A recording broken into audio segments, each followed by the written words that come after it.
घर की है जहाँ बहू और बेटी को एक माना जाता था।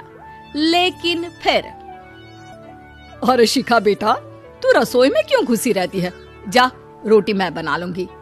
नहीं नहीं माँ जी, आप बैठिए, बस सारा खाना बन ही गया है। श्वेता को बोल देती हूँ, वो खाना लगा देगी सबका। सॉरी भाभी, मेरे पास वक्त नहीं है। माँ, मुझे पैसे देना, पार्लर जाना है। हाँ हाँ चली जाना, भाभी को भी ले जाना। वो भी जाने को बोल रही थी पार्लर, पर पहले ना मदद कर दे उसके खाना लगाने में।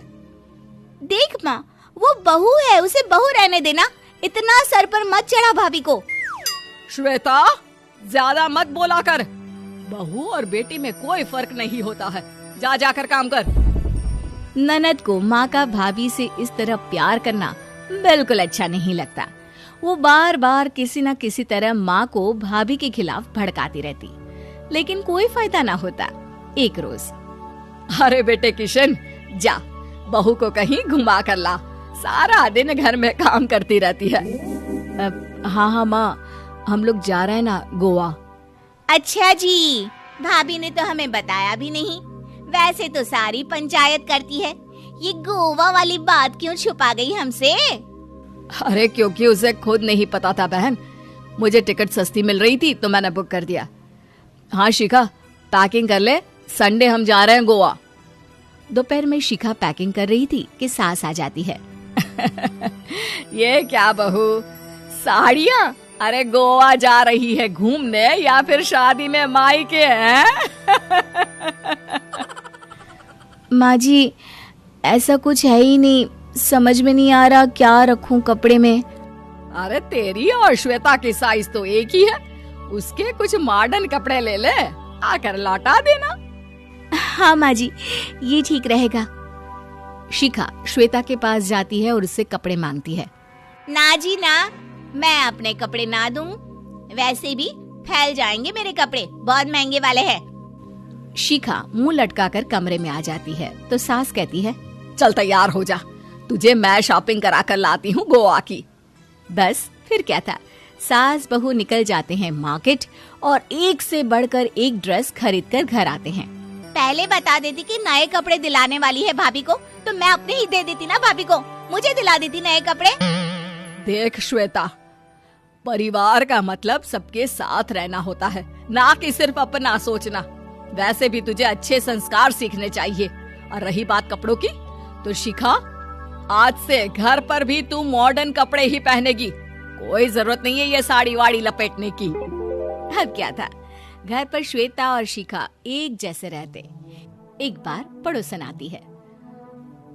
अरे बेटा, अपनी माँ को तो बुलाना जरा, बात करनी है।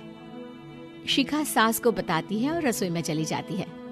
ये आपकी बेटी बहुत बड़ी हो गई है, इसके लिए एक रिश्ता है, कहो तो बता दूं। ये बेटी नहीं बहू है, घर में सब एक जैसा ही रहता है।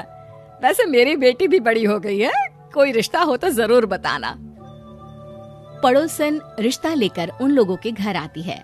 तब श्वेता की होने वाली सास कहती है, तो ये घर है, कितने मंजिल का है? और ये बहू ने आपकी क्या पहन रखा है, जीन्स टॉप? अरे भाई, साड़ी वाड़ी नहीं है क्या इसके पास? देखिए, सर्दी है तो साड़ी में बहू कैसे मैनेज करती, वैसे पहनती है साड़ी भी।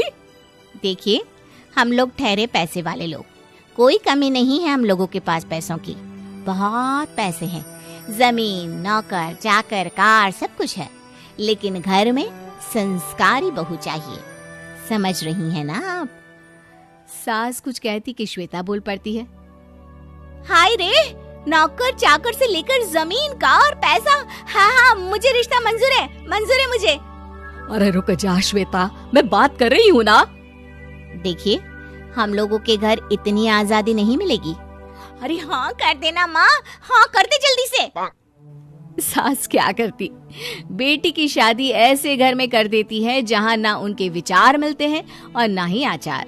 शादी के बाद एक रोज फोन पर, श्वेता बेटा, एक बार घर आ जा, बहुत दिल करता है तुझे देखने का। माँ, वो घर पर बहुत काम होता है, कैसे आऊँ? बड़ा घर है, लेकिन आने जाने वालों की लाइन ही लगी रहती है। बेटा, मैं तो जानती थी उस घर का हाल, लेकिन तू ही नहीं मान रही थी। माँ देख, हर घर का यही हाल है।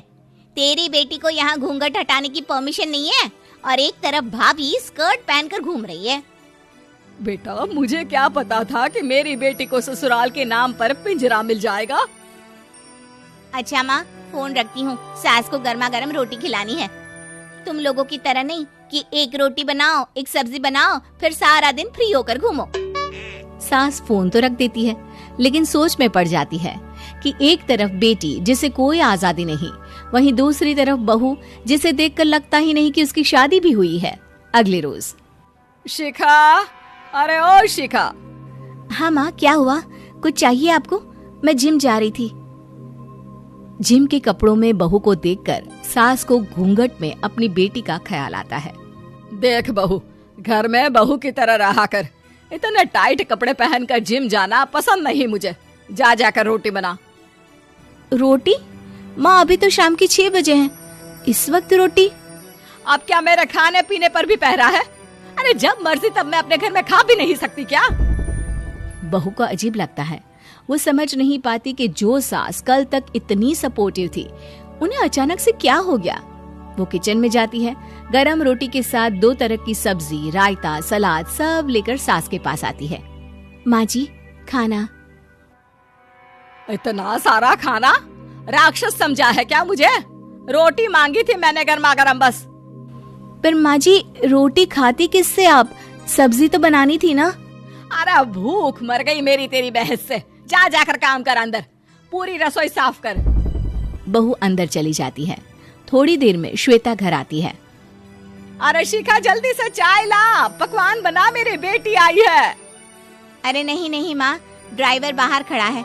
मैं तो घर का कोई सामान खरीदने के बहाने यहाँ आ गई हूँ, मुझे जाना होगा। अरे बेटा, पर कितने दिनों बाद देख रही हूँ तुझे। रहने आ जाना 2-4 दिन के लिए। आ जाऊंगी माँ, जब मेरी सास मरेगी तब। मैं तो रोज मन्नत मानती हूँ कि मेरी सास मर जाए तो अच्छा है। अच्छा चल, जा रही हूँ माँ। हे भगवान, कैसे कैसे दिन देखने पड़ रहे हैं मेरी बेटी को।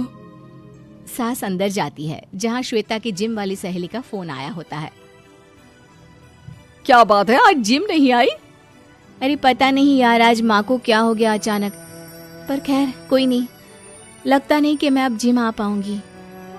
शिखा स्पीकर पर बात कर रही थी, जिसे सास सुन रही थी। यार, ये सास ना होती ही ऐसी है। मैं तो कहती हूँ बुढ़िया जल्दी मरे और तू आराम से जिए।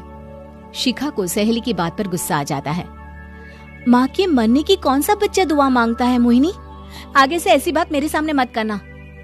हमारे घर की शोभा ही माँ है। क्या हुआ जो थोड़ी सख्ती दिखा रही है? उसमें भी कोई ना कोई उनकी भलाई ही होगी। मैं तो कहती हूँ भगवान मेरे जैसी सास सबको दे, जो सिर्फ माँ की तरह है।